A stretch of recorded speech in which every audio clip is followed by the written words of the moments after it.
Olá, sejam bem-vindos ao podcast do Que Rico Casal. Eu sou o Rafik, estou aqui acompanhado da minha digníssima noiva. Olá, eu sou a Catarina, bem-vindos. Estamos aqui no episódio 64. 64, acho eu? Exatamente, acho que é 64. E hoje vamos trazer aqui um tema diferente. Foi quase um sonho tornado realidade. A Catarina leu um livro que eu recomendei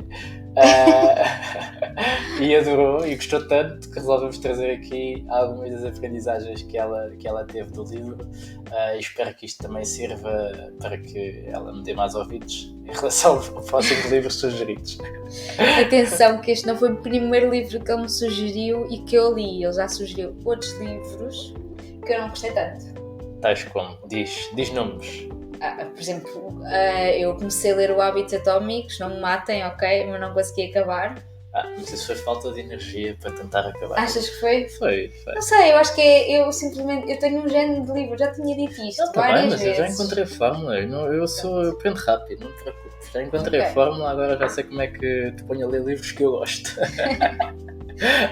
Certo. Mas hoje vamos fazer aqui uma viagem por este livro, para quem estiver a ver no YouTube, Correr para Vencer, do Phil Knight, que é basicamente o fundador da Nike, nas suas próprias palavras, uma autobiografia, aquilo que foi a história e toda a viagem de construção de uma marca que nós conhecemos e que é mundial, mas que teve um começo muito particular e toda uma jornada que eu acredito que é extremamente inspiradora, que me inspirou a mim quando eu li, acho que li-o há cerca de 2-3 anos, e que certamente inspirou também aqui a Catarina ao ler agora, e também que eu acho que, e daí também a necessidade de trazermos aqui alguns pilares, não é? Ou seja, nós vamos chamar este episódio como se fosse como construir um sonho em 5 passos, ou em 5 pilares. Então, basicamente, vão ser esses pilares que nós vamos estar aqui a viajar.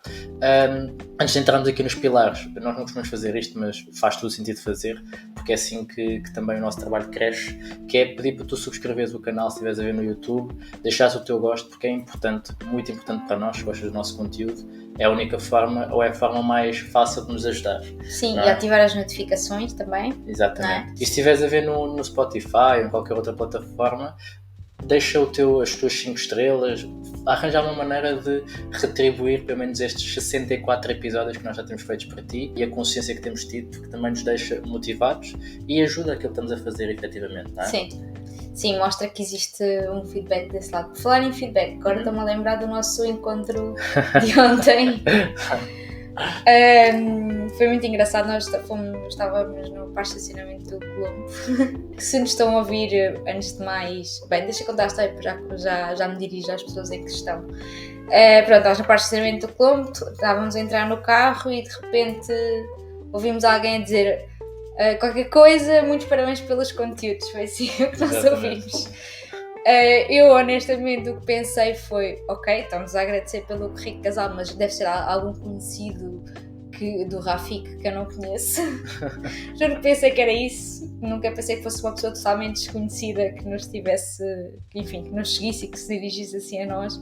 Foi um misto de orgulho, emoção e vergonha ao mesmo tempo. Não sei o que é que se fosse contigo, mas e queria pedir desculpa pelo acho que eu fiquei tão nervosa que só fiz assim, ok, e entrei no carro. Portanto, se passei por mal educada, peço desculpa. Eu fiquei muito feliz, né? Porque é como eu digo, já tínhamos conversado um bocado sobre isto. A partir do momento em que temos quase 9.000 pessoas a seguir-nos, é normal que comecem a existir pessoas que nos reconheçam, não é? São 9.000 pessoas, acho que nós nem conseguimos imaginar o que é que são 9.000 pessoas à nossa frente. Então eu fiquei surpreendido pela surpresa, não é? Ou seja, pelo momento não estava nada à espera, mas fiquei muito feliz, muito, muito grato, não é? E espero que outras pessoas que nos vejam também se dirijam a nós, porque nós estamos trocar palavras e falar um bocadinho, porque, como nós dizemos, esta jornada é uma jornada conjunta, é uma jornada de família, portanto, cada pessoa que nos chegue, nós queremos conhecer e queremos falar um bocadinho e entender também de que forma é que nós temos a acrescentar valor e de que forma é que nós podemos acrescentar ainda mais valor. Sim. Então, obrigado, era um casal e, portanto, se nos estiverem a ouvir, mandem-nos mensagem no Instagram, porque vamos querer saber quem vocês são. Sim. E obrigado por terem tido a amabilidade de nos dirigir a palavra e agradecer pelo conteúdo. Sim. Interessante, já não sei o que é que nós estávamos a falar. Estamos a falar desta parte do do começar, reconhecimento. Exato, portanto, sim. Já podemos entrar no tema, julgo eu. Pronto, falando aqui um bocadinho de uma forma geral sobre o livro e sobre esta história. Eu gostei muito da história da fundação da Nike, principalmente porque de facto nós entramos mesmo na gênese de uma grande marca, ou seja, como é que aconteceu. Eu não sei se isto é assim, se foi assim com todas as grandes marcas, porque lá está, não conheço a história das outras grandes marcas. Tive o privilégio e o fundador dá-nos o privilégio de conhecermos a história desta marca desde o início mesmo, e eu acho que isso é mesmo interessante, é giro, é muito giro, e ver que de facto há aqui um conjunto de coisas que enfim, nós não estamos à espera quando estamos a falar de uma grande marca como a Nike, pronto, que é mundialmente conhecida e tem o poder que tem. É muito surpreendente, pronto. Eu acho que isso é que agarra muito e faz com que de facto não só gostemos do livro, mas também nos deixe a refletir depois para a nossa vida futura. Sem dúvida, eu pratiquei atletismo durante muitos anos, dos meus 10, 11 anos até aos 20 e poucos, quando fui para a faculdade, e ao ler um livro de alguém que também veio do atletismo, criou para mim uma identificação gigante. Então eu quase que mergulhei na história e consegui imaginar-me mesmo também nos meus primórdios do atletismo, ele também a contar a história dele, e a relação com o treinador, toda a construção das ideias vem muito desse pilar base que é o desporto, e daí eu acreditar que o desporto ser algo extremamente importante e que toda a gente deveria praticar desporto, porque eu tenho a certeza que esse pilar de desporto teve uma importância muito grande na vida dele e na construção da Nike, não é? Sim, e avançando aqui para os pilares que regem ou que para nós são os pilares que regem esta história, o primeiro pilar que eu destaco é o seguir os nossos sonhos. Isto porque o Phil Knight, que é o fundador da Nike, que foi quem escreveu o livro, ele desde a altura da faculdade tem um sonho que ele apresenta como uma ideia maluca. Foi a ideia que ele apresentou na faculdade. Foi uma ideia que os pais conheciam porque ele falou sobre isso na faculdade.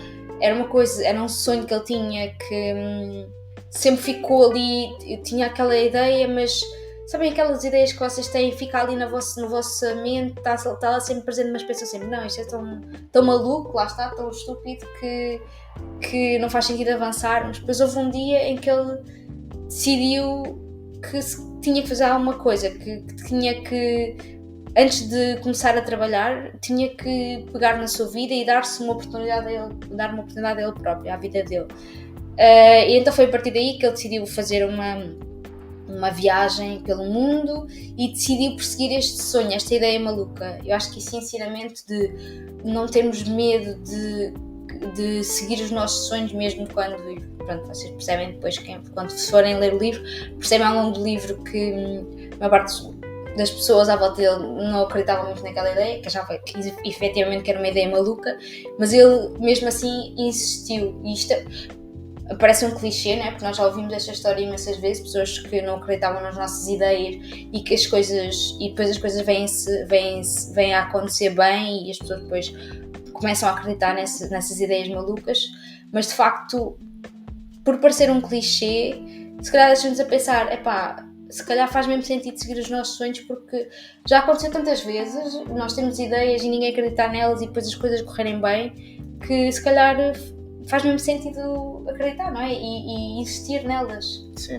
é assim, eu acredito, e tu sabes que eu sou uma pessoa que tem estas ideias malucas, e muitas, não é? E se calhar tantas que depois muito poucas são concretizadas, e eu ao ver isto inspirou-me imenso. Eu acho que até foi quase o trigger que eu tive para começar a tirar estas ideias e começar a colocar na prática, e a verdade é que o próprio Rico Casal veio de uma ideia, não é? De uma ideia de nós podermos partilhar a nossa jornada e poder de alguma forma inspirar outros a poder seguir-nos e poder também alcançar a sua liberdade financeira alguns no tempo.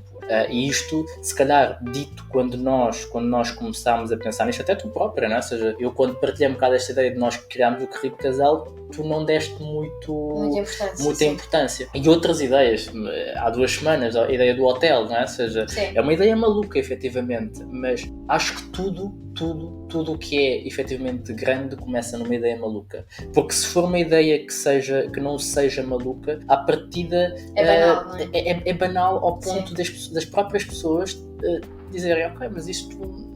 Ok. A própria pessoa, eu acho que nós próprios, para que nós tenhamos motivação em fazer aquilo, tem que ser maluco. Sim. Tem que nos desafiar a tal ponto que nós consideremos que não, é mesmo isto. É mesmo isto. Porque senão, se for uma coisa normal, não tem aquela faísca. Não é? Então, as ideias malucas eu acredito que ficam presas, e faz-me lembrar um bocado a história da Malu e o Bruno Perini, que eles já partilharam algumas vezes, em que o Bruno dizia que, ele desde os 17 anos, que dizia que iria ser milionário. E toda a gente se ria quando ele dizia isto. E a primeira pessoa que não se riu foi a Malu. A Malu basicamente virou-se para ele e disse-lhe assim, ok, então mas como é que vamos fazer isso? Então isso, ou seja, é quase o género, vai de acordo com outro pilar a seguir, né? Mas que é, tu has sempre de encontrar alguém que eventualmente acredite no teu sonho. E se não encontraste, faz na mesma, porque alguns no caminho as pessoas vão deixar de se rir. E não só deixar de se rir, vão começar se calhar a deixar de seguir aquela manada, porque o normal é tu gozares com quem tem ideias malucas. Sim. Então, na minha visão, as pessoas devem ter ideias malucas e tentar fazer. Mas não é fácil quando tens a maior parte das pessoas a apontar. Ele mesmo, o próprio pai, não acreditava muito na ideia, mas foi suportando, não é? Exatamente. Às vezes houve uma vez que precisou do empurrão da mãe, mas a coisa foi acontecendo. Portanto, eu acho que o pai, para ele,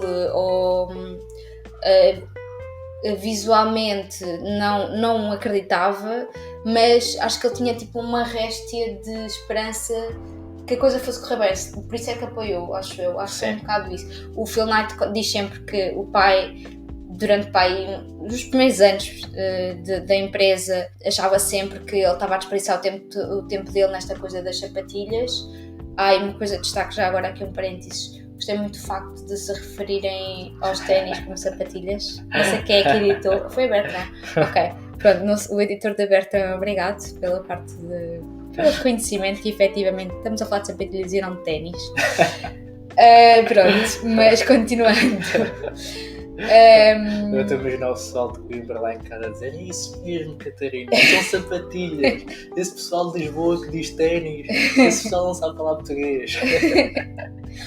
Pronto, mas o Phil Knight achava muito isso, que o pai achava que ele estava a desperdiçar o tempo dele nesta história e a vida dele, mas eu acho que o pai lá no fundo acreditava nele. Se não acreditasse, ele nunca teria suportado o que suportou, porque o pai foi o principal financiador no início. Foi o primeiro acionista, para assim dizer, não é? Portanto, mas eu em relação a essa questão do apoiar, eu só queria colocar aqui um parênteses adicional, que foi algo que eu também aprendi depois, que é, normalmente as pessoas quando se riem e quando não te apoiam, não é porque não gostam de ti ou porque não acreditam na ideia, porque basicamente essas pessoas estão-te a querer proteger.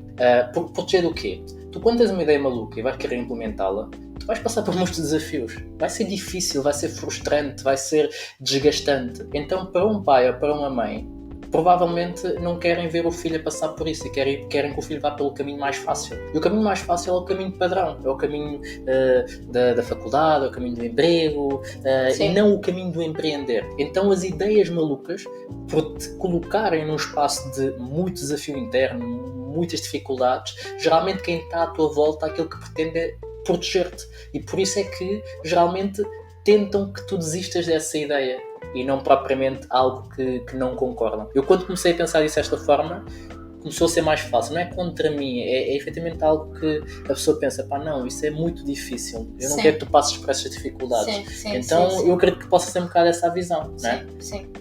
Depois, outro pilar que nós destacamos aqui é o fazer as coisas mesmo que elas não estejam totalmente planeadas. E eu acho que isto, sinceramente, foi a base da Nike.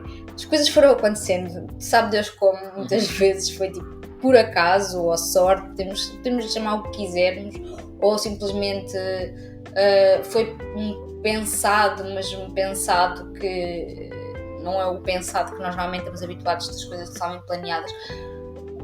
Mas a verdade é que a maior parte da história da Nike, pelo menos de acordo com a história que ele conta, foi um bocado às 3 pancadas mesmo. Foi tipo, as coisas foram acontecendo, tipo, dando aqui 2 exemplos sem querer desvendar a história toda do livro, mas só para terem uma ideia de quão acaso isto aconteceu. Acho que foi logo na primeira reunião, sim, na primeira reunião que ele teve com a empresa que depois é a parceira dele no negócio inicial, eles perguntam-lhe qual é que é o nome da empresa dele e ele nem sequer tinha nome da empresa, porque ele nem sequer não tinha empresa formada, basicamente. Então ele podia ter dito, ainda não criei a minha empresa, vou criar agora, não sei o quê. Mas não, ele queria passar também essa imagem de confiança, não é? Porque senão eles provavelmente não teriam feito um contrato com ele. E então ele diz, pensou assim de repente no nome, é não sei quantas. Pronto. E depois lá arranjou a forma quando voltou para o Ribbon, não é? Blue Ribbon, acho que é Ribbon. Sim. Pronto, mas tipo, porque penso, significa fita azul, que era a decoração do quarto dele, pronto. Sim. E pronto, e depois a reunião foi no Japão, ele depois quando voltou para os Estados Unidos lá arranjou a forma de criar a empresa, não sei o quê, mas ele não tinha nada criado, pronto. Depois a outra situação também foi numa reunião com o mesmo parceiro japonês, em que ele quer expandir o negócio para todo o território dos Estados Unidos. Eles dizem, não queremos expandir porque eu consigo, queremos expandir com outra empresa que tenha presença nos vários estados do país, dos Estados Unidos. E ele diz, mas eu tenho. E não tinha tipo o escritório num estado, ou 2. Oregon não, e sim. mais... Acho que tinha 2, sim. Pronto, não tinha nada, mas tipo... Mais uma vez, para conseguir que o negócio prosperasse, né? E para conseguir avançar, ele primeiro atravessou-se de cima para a frente do comboio e depois lhe arranjou a forma de sair, pronto. Ou seja, ele assumiu um risco e depois teve sorte, não é? Entre aspas, não é? Pois, se calhar não foi sorte, não sei. Não, mas pode ser sorte. Pode ter sido sorte. E porquê que eu estou a fazer este comparativo? Porque o Morgan Housel, no livro A Psicologia do Dinheiro, ele tem uma frase que eu acho que é genial, que é: a sorte e o risco são parentes próximos. E o que é que isto quer dizer? Que geralmente quando tu arriscas e as coisas correm bem, geralmente as pessoas dizem que foi sorte. Sim. E está tudo bem se for sorte, não é? Isso é quase indiferente, porque a parte que é tua responsabilidade foi assumir o risco. Então foi o que ele fez, ele assumiu um risco e só tendo assumido o risco é que foi possível ele ter tido sorte. Sim. Ele se expor à sorte. Quem não arrisca geralmente também não se expõe à sorte, não é? Sim. Não se expõe àquilo que as pessoas dizem assim: tu assumiste um risco muito grande e correu bem, tiveste sorte. Eu penso muito nisto quase como, e nesta parte do começar antes de estar pronto, quase como aquelas pessoas que, eu quero começar um negócio, sei lá, no digital, mas antes disso eu tenho que ter o slogan, tenho que ter a marca, tenho que ter o nome, tenho que ter o logo. Tenho que aprender sobre o algoritmo do Instagram. Exatamente, tenho que ter tudo pronto antes de sequer começar. E nós, alguns no tempo, fomos essas pessoas. Que nós quisemos ter tudo. E nós somos muito fãs do planeamento também, sim. Mas é diferente, eu acho que é diferente planeamento de começar antes de estar pronto. Entendes? Porque eu só posso planear algo que já está a correr, não é? Entre aspas, não é? Ou seja, e no caso dele, ele fez antes de estar pronto, que é, ele já sabia o que é que ia fazer. Na cabeça dele já tinha um plano, mas foi fazendo. Sim. Ele podia ter começado a expandir e só depois ir ter com essa pessoa e dizer assim: olha, agora já tenho. Mas claro, nesse momento essa pessoa tinha... Ou quando eles lhe disseram isto, ele podia ter dito: de facto eu não tenho escritórios em todo o país, portanto não vai dar. Exatamente. E morreu ali. Exatamente. E ele assumiu o risco, não é? De ir fazer. Então, a mensagem que eu acredito que é importante trazer aqui neste segundo pilar é mesmo isso: começa antes de estar pronto, mas começa também pequeno, não é? Porque o que é que quer dizer começar pequeno? Nós começámos o Rico Casal onde estávamos prontos, não é? Qual é que era se tivesse corrido menos bem, o que é que podia ter acontecido? Olha, a página de Instagram ficava lá. Sim. Ou nós fechávamos, não é? Sim. Então, principalmente no negócio no digital, é extremamente fácil tu começares a estar pronto. cria a página, começa a fazer coisas, e vai ajustando pelo caminho. E mesmo outras coisas, outros sonhos que tu tens, procura formas de tu começares pequeno, em que o risco é mais baixo, em que o peso que tu vais colocar é mais baixo, o peso de investimento, acima de tudo, é mais baixo, para que tu possas começar já, antes de ter tudo e mais alguma coisa pronta, porque as pessoas têm muito grande necessidade de certeza. Todos nós temos isso, não é? E por isso é que ficamos ansiosos, porque não sabemos o que é que vai acontecer amanhã, o que é que vai acontecer daqui a um mês, o que é que vai acontecer daqui a 2 meses. Se nós soubéssemos isso, não teríamos ansiedade. Então eu acredito que essa necessidade de certeza muitas vezes bloqueia-nos. E aquilo que aconteceu nesta história foi isso, eu não preciso ter a certeza, eu preciso saber a direção. Preciso saber onde é que eu tenho que chegar. Sim. E quando eu sei isto, eu vou ajustando à medida que eu vou fazendo. Sim. Não é? Porque ele já sabia que queria ser uma marca internacional, uma marca grande. Mas antes de ter loja em todos os estados, ele foi fazendo, foi caminhando. Sim. Não é? Sim, essa questão do risco e da sorte faz-me lembrar também uma história que eu acho sempre muito engraçada, que é de uma pessoa que pedia todos os dias a Deus para ganhar a lotaria. Por favor, Deus faz-me acertar nos números da lotaria para eu ficar milionário, não sei o quê. Pronto, todos os dias ele pedia e nunca ganhava a lotaria. Até que um dia Deus virou para ele e disse: preencha o boletim da lotaria. Tipo, ele nem sequer...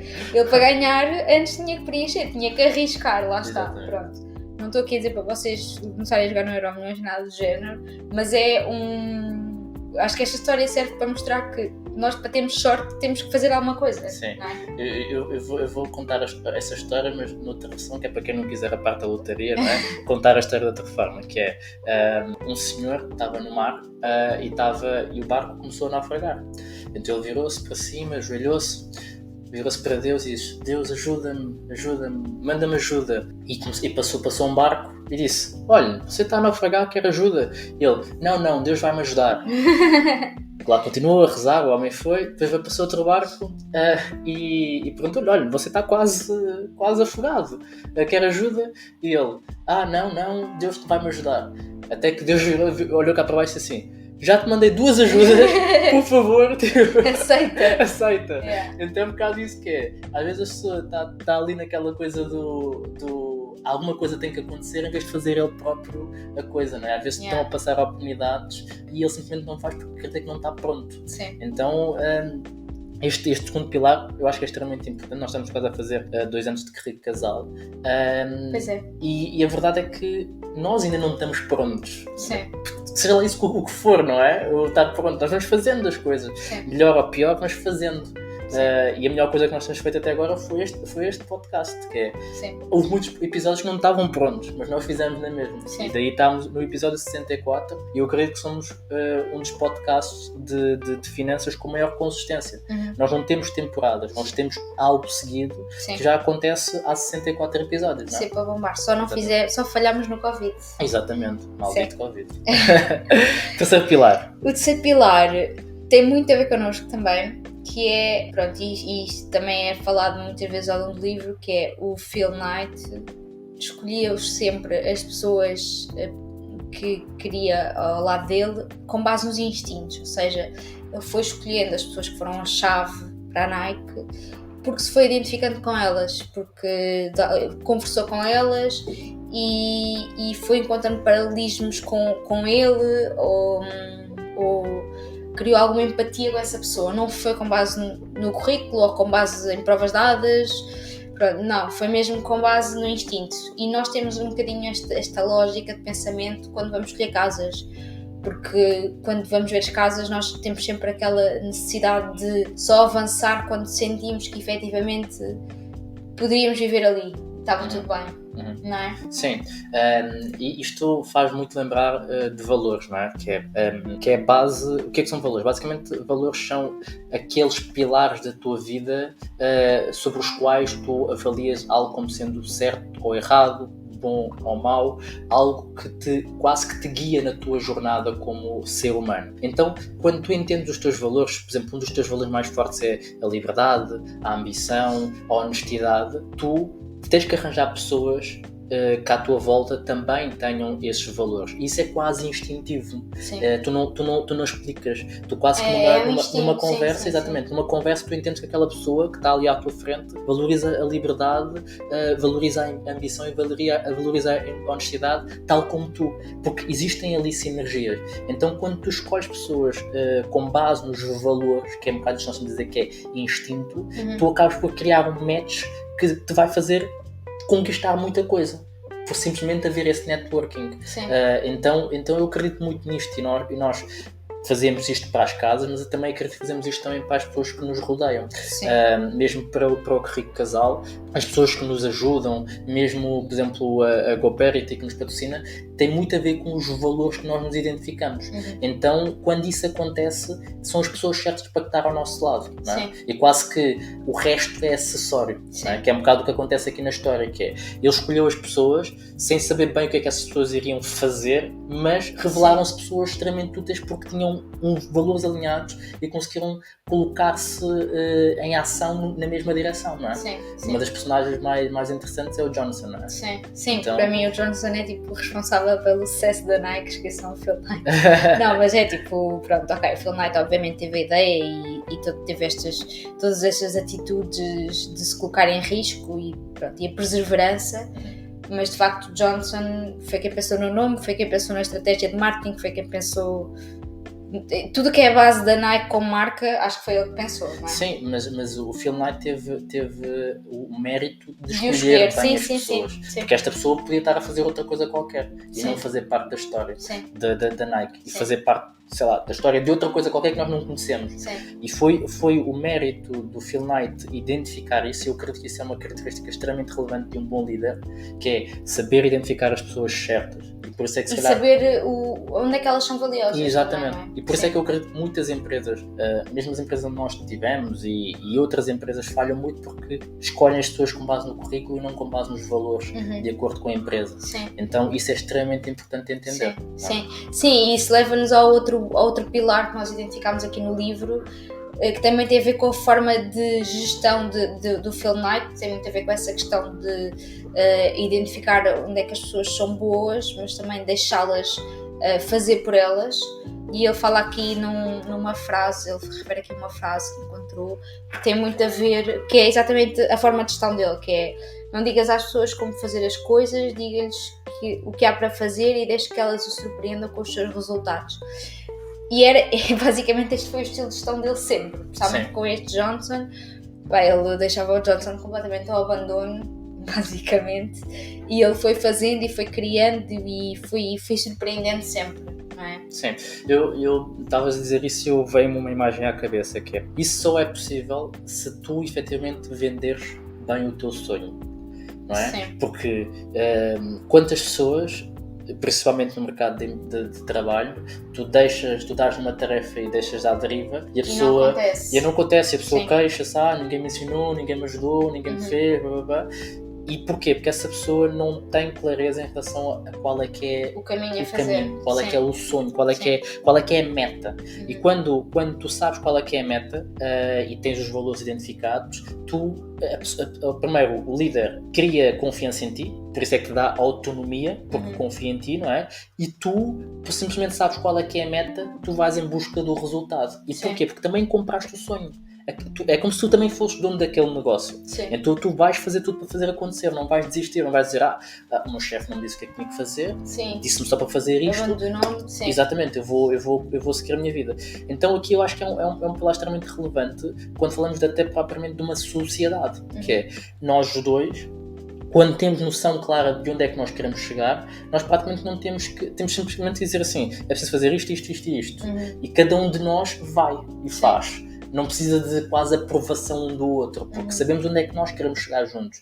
Então eu vejo isto como algo do ponto de vista da empresa, mas também algo do ponto de vista de qualquer relacionamento em que exista confiança, porque confiança leva à autonomia. E essa autonomia é o que permite a pessoa fazer sem precisar quase de um tutor, de um professor, de um guia para estar lá em cima de um carrasco quase a dar com o chicote a dizer: tens que ir para ali. Não, eu confio em ti, dou-te autonomia, tu com essa autonomia surpreende-me porque tu sabes que o objetivo é fazer crescer isto. Sim. Então eu para mim, esse eu acredito que é o maior desafio hoje em dia de contratar pessoas. É tu encontrar as pessoas efetivamente que entendam que a autonomia é um valor e não um abandono. Sim, e isso também leva depois a uma parte já final do livro, em que a Nike já é gigante, e ele partilha com uma pessoa, um mentor dele, que tem muita dificuldade em contratar gestores bons, porque acha que os gestores todos que eles vão contratando não se identificam, não estão de acordo com os valores da empresa, não fazem acontecer, etc. E o mentor só disse isto, era um mentor japonês, e diz: estás a ver os bambus, bebés? Daqui a um ano eles já vão estar com não sei quantos metros de altura. 30 metros. 30 metros. Sim, porque deixa-me contar, ou seja, os bambus, quando tu plantas, elas ficam, se não me engano, 3 meses debaixo de terra. Sim. E depois ou 3 meses, ou um ano debaixo de terra, e depois, tipo, em 3 meses crescem tipo 30 metros. Sim. É tipo uma coisa, tipo, estão ali demoram muito a germinar. Exatamente, não é? Mas depois quando começam a crescer muito rápido. Sim. Então é quase o efeito dos juros compostos, não é? Sim, que está ali exato. tipo devagarinho, mas depois lá à frente tu começa a subir e gera-se esse crescimento de riqueza. Não é? Sim, e pronto, ele pegou nesse pensamento e decidiu: ok, se calhar o que está a falhar é que eu não estou a apostar, não lhes estou a dar tempo para eles crescerem. Pronto. E depois a coisa começou a correr bem nessa parte também, ou seja, os gestores que eles estavam a contratar, de facto, com carinho e com cuidado, foram crescendo. Lá está, também porque a empresa já era... A Nike no início não era a Nike, não é a Nike de agora, não é? A Nike de agora é uma grande empresa e o tipo de gestão que foi feita no início já não é o tipo de gestão que é feita agora. Sim. Já agora deixa-me fazer um elogio em relação a isto da autonomia, né? Que é o José, que tem-nos ajudado nesta parte do podcast. Nós não lhe pedimos para fazer um jingle, mas ele ouve todos os nossos episódios, porque tem que os editar, e ele ouviu... Eu acredito que ele ouça não só porque tem que os editar, mas porque sim, gosta. Eu também acho que ele gosta, não é? Senão também acho que ele não estava connosco. Sim, mas não estava para nos aturar. Ele ouviu-nos a comentar a questão do jingle e mandou-nos uma mensagem a dizer assim: vou preparar um jingle para vocês. Sim. Então basicamente ele é o nosso editor de som, mas ele fez o extra mile de nos surpreender. Sim. E sem nós pedirmos. Sim. Então para mim isso é a escolha certa da pessoa certa para estar connosco, porque ele também está a fazer a sua jornada de conhecimento financeiro, tem absorvido o nosso conhecimento e acima de tudo acrescenta valor de forma autónoma. E eu para mim isso é um agradecimento que eu quero deixar aqui e também que sirva de exemplo a outras pessoas que estão a trabalhar para outras pessoas, que é importante tu teres essa capacidade de fazeres mais. As pessoas não têm que estar sempre a dizer o que é que tens que fazer, não é? Porque aí está o valor. É verdade, é um bom exemplo, sim, é verdade. Por fim, aquele pilar que também tem muito a ver connosco e que muitas vezes, eu até posso dizer que nos últimos tempos já engoli muito esta frase, mas acredito que seja assim, e a Nike veio provar isso, que nunca é um problema de dinheiro. Ou seja, vocês depois vão ler o livro, de certeza. Sim, porque eu vou deixar aqui o link na descrição para a UC, para vocês comprarem. Eu tenho a certeza que vocês vão gostar. Sim. E vão perceber que a Nike viveu os primeiros 20 anos de vida para aí sempre em dívida, sempre. O que ele sempre fez foi, ele pediu dinheiro emprestado, comprou mercadoria, vendeu e com esse dinheiro pagou dívida, com esse dinheiro ele pagava a dívida e a seguir voltava a pedir mais dinheiro para fazer uma encomenda maior e sempre assim, sempre em dívida. Teve na corda bamba não sei quantas vezes, não é? Teve com a corda ao pescoço muitas vezes. Mais uma vez, pode ter sido sorte, o facto de ele ter safado sempre, mas também, de facto, pode ter sido o que fez com que a Nike é o que é hoje, porque eles foram sempre duplicando as vendas, foram sempre se endividando para duplicar as vendas no ano seguinte, e foi sempre esta forma de operar que os fez crescer, porque se ele se tivesse limitado a pegar no dinheiro das vendas, paga a dívida e depois fazer uma encomenda do mesmo montante, ou seja, se não se fosse sempre endividando mais, ele nunca conseguiria crescer ao ritmo que ele cresceu. Sim. Uma reflexão em relação a isso. Ok, ele teve dívida, mas ele não teve dívida no primeiro momento. Ele primeiro, o pai emprestou-lhe dinheiro e ele foi em busca de construir e fazer aquilo que é o produto mínimo viável, que é basicamente entender se aquele produto que ele estava a querer trazer para os Estados Unidos tinha procura. Então a primeira encomenda que ele fez foi uma encomenda pequena. E quando ele vendeu tudo, ele percebeu, ok, há aqui caminho para crescer. E qual é que é o caminho para crescer? É continuar a encomendar mais para poder vender mais. Existe aqui um desafio, que é, eu não tenho dinheiro para continuar a fazer encomendas maiores, porque eu quando vendo, eu recolho um determinado montante, mas esse montante não dá para fazer uma encomenda maior. Então tenho que ir resolver este problema. Este problema foi através do endividamento. Mas isso só foi possível porque ele efetivamente já sabia que aquele negócio tinha futuro. Não é? Porque ele testou. Porque acreditava no... Não só acreditava, mas testou na prática. Sim, o que eu quero dizer com isto é, uma pessoa que ainda nem sequer vendeu nada, a começar logo a endividar-se e dizer só porque eu acredito que isto é bom, eu vou já começar aqui a colocar-me em dívida para poder construir isto. Não acredito que seja o caminho. Sim, até porque não foi esse o caminho dele. Ele começou pequeno, não é? Exatamente. Fez uma pequena encomenda e depois foi duplicando aos poucos e não foi... Sim, não começou logo...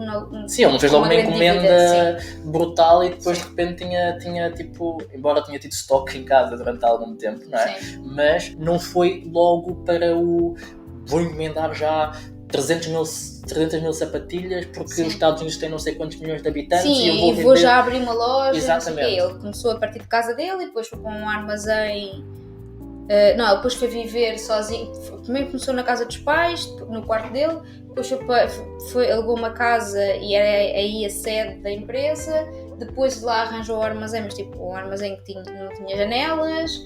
Pronto, foi assim, foi crescendo ao nível dele, não é? Exatamente. E pegando nesta questão do problema não é dinheiro, eu falamos aqui da parte do endividamento, mas existem outras formas, não é? Que é fazer uma sociedade com alguém que também tenha dinheiro. Não é? Ou seja, aquilo que nós já partilhamos, que é, se tu te juntares a outra pessoa que tenha mais um determinado montante, vocês juntam e o problema do dinheiro fica resolvido naquela primeira instância. E depois, à medida que forem crescendo, à medida que forem criando também estatuto e reputação, vocês vão ter mais credibilidade e mais também confiança para levantar capital junto de bancos, junto de outros investidores para poderem fazer crescer o vosso negócio. Então, eu aqui, pegando nestes pilares todos, e nós estamos aqui a falar deles, que o primeiro era o seguir o sonho, fazer mesmo, começar antes de estar pronto, escolher as pessoas certas, deixar que as pessoas façam de forma autónoma as ações e que te surpreendam, e por fim o problema não é dinheiro.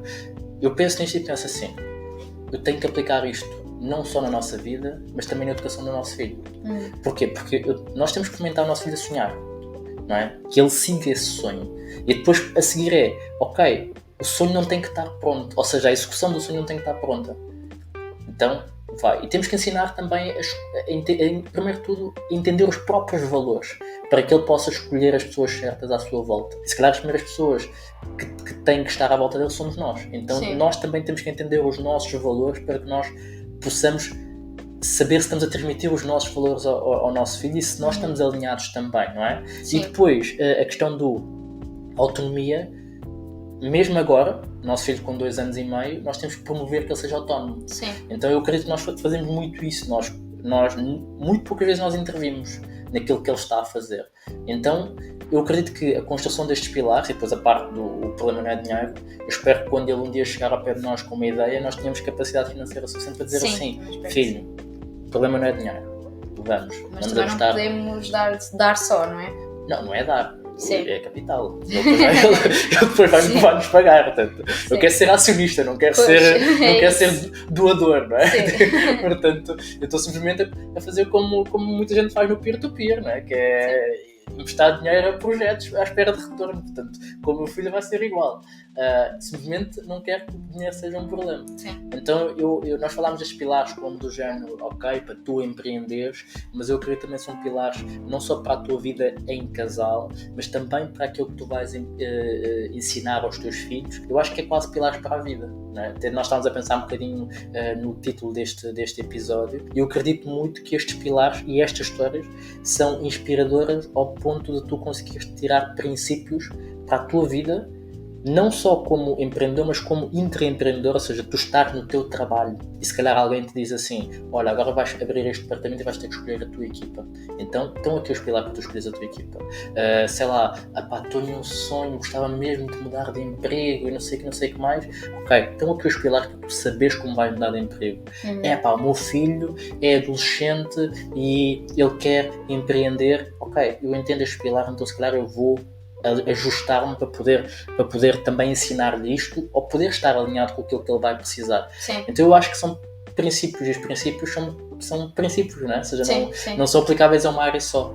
Então eu adorei o livro por causa disso, é extremamente inspirador, embora para fechar eu gostava de trazer aqui uma visão diferente, que é atenção para não levar as histórias à letra. Sim. Porque para cada história de sucesso existem 1000 histórias de insucesso, não é? Sim. E os fracassados, entre aspas, não escrevem livros. Porque senão também teríamos que ter livros de fracassados a dizer assim, eu falhei por causa de endividamento, não é? Então sim, aquilo eu falhei que foi... porque não fiz qualquer planeamento. Exatamente, eu falhei porque eu escolhi as pessoas certas e as pessoas certas abandonaram porque eu é que não me tornei a pessoa certa para aquele lugar. Sim. Então é um bocado, porque eu não os surpreendi, então é um bocado do género, ok, isto são princípios, são alertas, mas é importante saber também entender e aplicar à própria vida. Exatamente, à própria vida. É verdade. Não é? Sim. Gostaste do livro? Sim, gostei muito. Ok, bom. Gostaste do episódio? Também gostei, espero que tenham gostado também. Boa.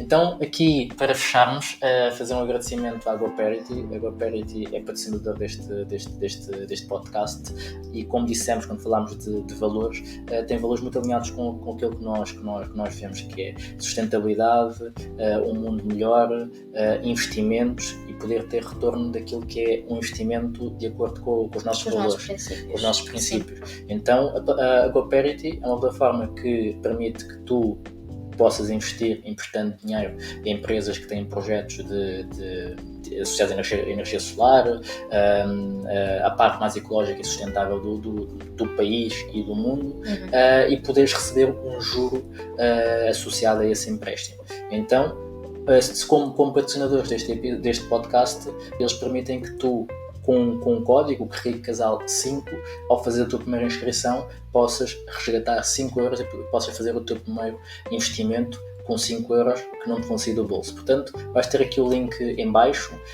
para poderes fazer isso, e agradecer também ao Sebastian pelo tratamento do vídeo, que tenha permitido fomentar aqui o YouTube, que já temos mais de 500 subscritores, já temos mais de 5.000 visualizações, e eu acho que isso é louvável, não é? Sim. Boa. Sim. Mais alguma mensagem?